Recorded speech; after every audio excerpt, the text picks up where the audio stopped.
मैं कैसे कह दूँ आज मेरे मन में व्यथा नहीं। मैं कैसे कह दूँ आज मेरे मन में व्यथा नहीं। पर संघर्षों से घबरा जाना मेरे कुल की प्रथा नहीं, मेरे कुल की प्रथा नहीं। इन्हीं पंक्तियों के साथ में मैं एसपी ठाकुर आप सभी का हार्दिक वंदन करता हूँ।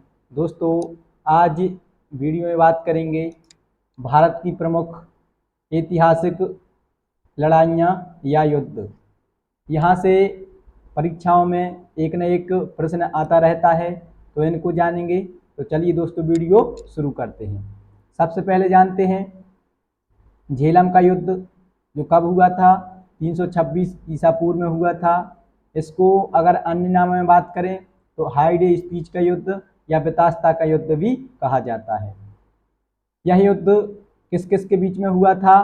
तो सिकंदर और पोरस के बीच में हुआ था, जिसमें सिकंदर की विजय हुई थी। पहला क्वेश्चन पूछा जाता है कि निम्नलिखित में से कौन सा युद्ध कब हुआ था? सन पूछा जाता है।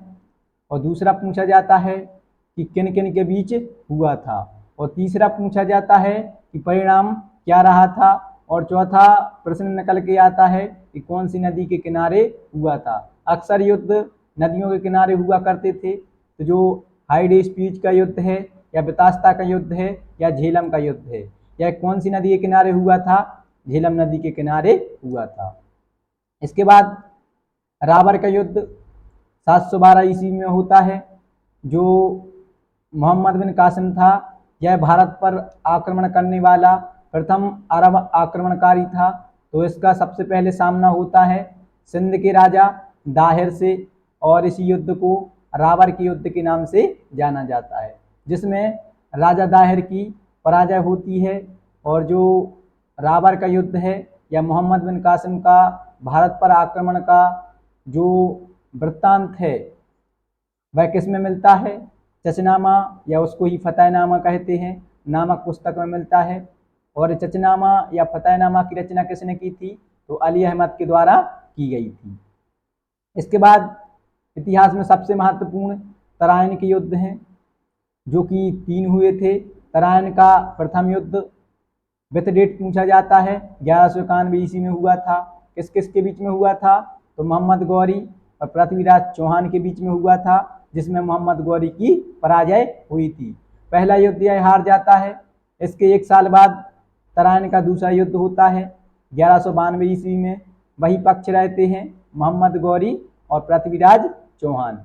इस बार मोहम्मद गौरी की विजय होती है। इसका सबसे महत्वपूर्ण बिंदु है कि भारत में तुर्क साम्राज्य की स्थापना का मार्ग प्रशस्त। तो भारत में तुर्क साम्राज्य की स्थापना का मार्ग प्रशस्त किस युद्ध के द्वारा हुआ था? तराइन के दूसरे युद्ध के द्वारा हुआ था। इसके बाद चंदावर का युद्ध 1194 ईस्वी में होता है। मोहम्मद गौरी और जो गढ़वाल वंश के शासक थे कौन? जयचंद के बीच में होता है, जिसमें जयचंद की पराजय होती है। इसके बाद तराइन का तीसरा युद्ध, ये परीक्षाओं की दृष्टि से अति महत्वपूर्ण है, इसलिए मैं ये टॉपिक अलग से लेकर आया हूँ।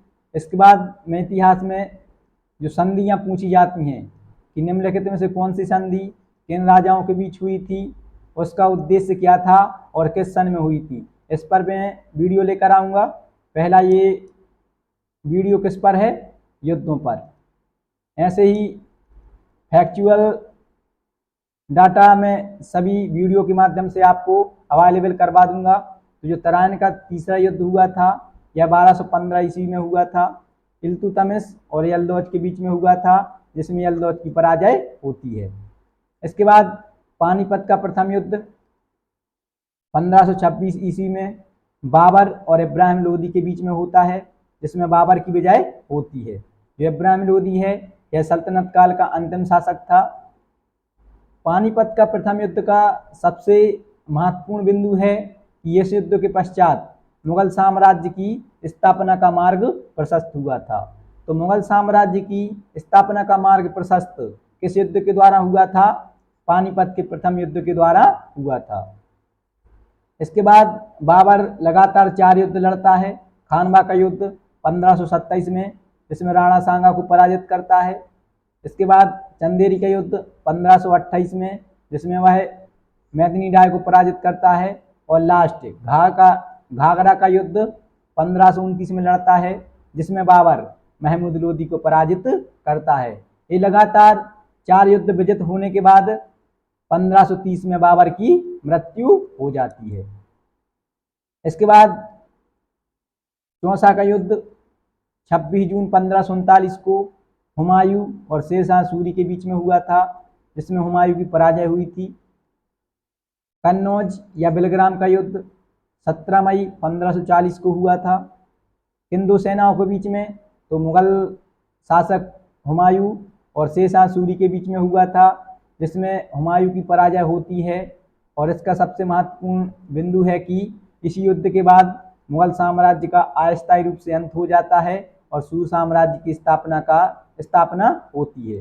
दोस्तों, इन सभी टॉपिक पर मैं विस्तार पूर्वक वीडियो रेगुलर ला रहा हूं, आप प्लेलिस्ट में जाकर देख लेना। इतिहास को हैंड राइटिंग नोट्स में ही मैं आपको ये सभी कंटेंट अवेलेबल करवा रहा हूं, तो वीडियो को ज़्यादा से ज़्यादा शेयर करना।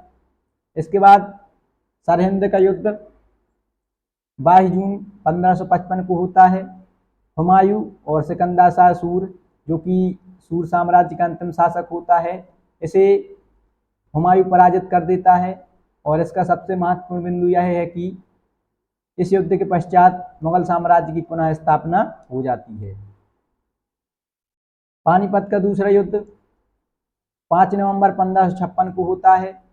अकबर की ओर से बैरम खां और जो हेमू, इन दोनों के बीच में होता है, जिसमें हेमू या जिसको ही विक्रमजीत कहते थे, इसकी पराजय होती है। इसका महत्व क्या है कि मुगल साम्राज्य की स्थापना का कार्य पूर्ण। तो किस युद्ध के पश्चात मुगल साम्राज्य की स्थापना का कार्य पूर्ण हो गया था? तो पानीपत के दूसरे युद्ध के पश्चात। नेक्स्ट युद्ध है तालीकोटा, या उसको ही बन्नी हड्डी बोलते हैं, या उसको ही राक्षस तंगड़ी का युद्ध बोलते हैं। कब हुआ था? तो 23 जनवरी 1565 को होता है। किस किस के बीच में? तो जो विजयनगर साम्राज्य की सेना है वह रामराय के नेतृत्व में लड़ रही थी, और इसके विपक्ष में 4 राज्यों की सेना थी, जिसमें बरार, अहमदनगर, गोलकंडा और बीजापुर। इन चारों राज्यों की संयुक्त सेना थी, जो कि विजयनगर साम्राज्य की सेना को पराजित करते हैं। और इस युद्ध के उपरांत विजयनगर साम्राज्य का अंत हो जाता है। तो याद रखोगे विजयनगर साम्राज्य का अंत किस युद्ध के द्वारा हुआ था? तो तालीकोटा युद्ध के द्वारा हुआ था।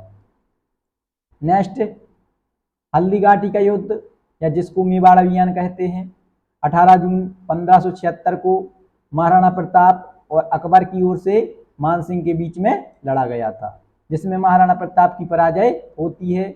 यह युद्ध भी IMP है। विथ डेट पूछा जाता है कि हल्दीघाटी का युद्ध कब हुआ था? तो 18 जून 1576 को होता है।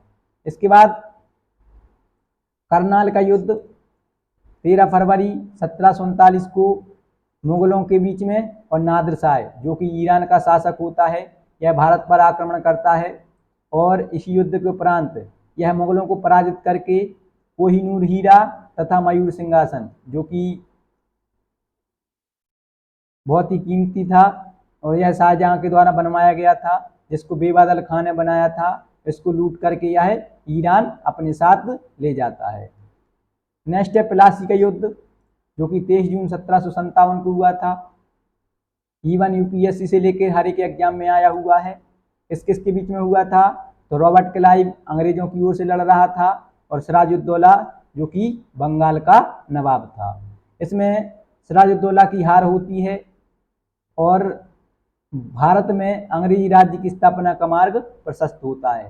तो भारत में अंग्रेजी राज्य की स्थापना का मार्ग प्रशस्त किस युद्ध के द्वारा होता है? प्लासी के युद्ध के द्वारा होता है। नेक्स्ट है बेंद्रा का युद्ध, जो कि 1759 में अंग्रेजों की ओर से कर्नल फोर्ड लड़ रहे थे, और विपक्ष में कौन थे? डच। इस युद्ध में डचों की पराजय होती है, और इसका महत्वपूर्ण बिंदु क्या है? भारत में डच प्रभाव का अंत। तो भारत में डच प्रभाव का अंत किस युद्ध के द्वारा हुआ था? तो बेंद्रा युद्ध के द्वारा हुआ था। बेंद्रा के युद्ध के बाद में नेक्स्ट बांडीवास का युद्ध जो कि 22 जनवरी 1760 को। ये सभी युद्ध अति महत्वपूर्ण हैं। ये परीक्षाओं में आते ही रहते हैं, विथ डेट पूछे जाते हैं। तो बांडीवास का युद्ध कब होता है? 22 जनवरी 1760 को। किस किस के बीच में होता है? तो अंग्रेजों की ओर से सर आयरकूट लड़ रहे थे और फ्रांसीसियों की ओर से कौन लड़ रहे थे? काउंट डी डाली लड़ रहे थे। इस युद्ध में अंग्रेजों की विजय होती है, फ्रांसीसियों की पराजय होगी। और इस युद्ध के उपरांत भारत में फ्रांसीसी प्रभुत्व का अंत होता है।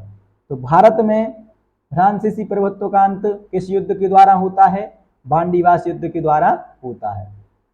नेक्स्ट पानीपत का तीसरा युद्ध 14 जनवरी 1761 को होता है।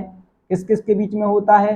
तो मराठा सेना का नेतृत्व सदाशिवराव भाऊ कर रहे थे और इनके विपक्ष में कौन थे? तो अफगान शासक था। कौन? अहमद शाह अब्दाली। अहमद शाह अब्दाली मराठों को पानीपत के तीसरे युद्ध में पराजित करता है और इस युद्ध के उपरांत मराठा शक्ति का अंत हो जाता है और अंग्रेज अप्रत्यक्ष रूप से भारत के सर्वोसर्वा बन जाते हैं। ये सभी आपके दिमाग में प्रश्न करेंगे कि अंग्रेज अप्रत्यक्ष रूप से भारत के सर्वोसर्वा कैसे बन रहे हैं। तो मैं इनको जल्द ही वीडियो के माध्यम से आपको विस्तार पूर्वक जानकारी लेकर आऊँगा। पानीपत के युद्ध के उपरांत नेक्स्ट होता है बक्सर का युद्ध जो कि 22 अक्टूबर 1764 को होता है। किस किस के बीच में होता है? तो अंग्रेजों की ओर से हेक्टर मुनरो लड़ रहे थे और हेक्टर मुनरो के विपक्ष में मीर कासिम जो कि बंगाल का नवाब था, शुजाउद्दौला जो कि अवध का नवाब था और शाह आलम द्वितीय जो कि मुगल सम्राट थे। क्वेश्चन पूछा जाता है कि बक्सर के युद्ध के समय मुगल सम्राट कौन था? तो शाह आलम द्वितीय थे। अवध के नवाब कौन थे? तो शुजाउद्दौला थे। और बंगाल का नवाब कौन था? तो मीर कासिम था।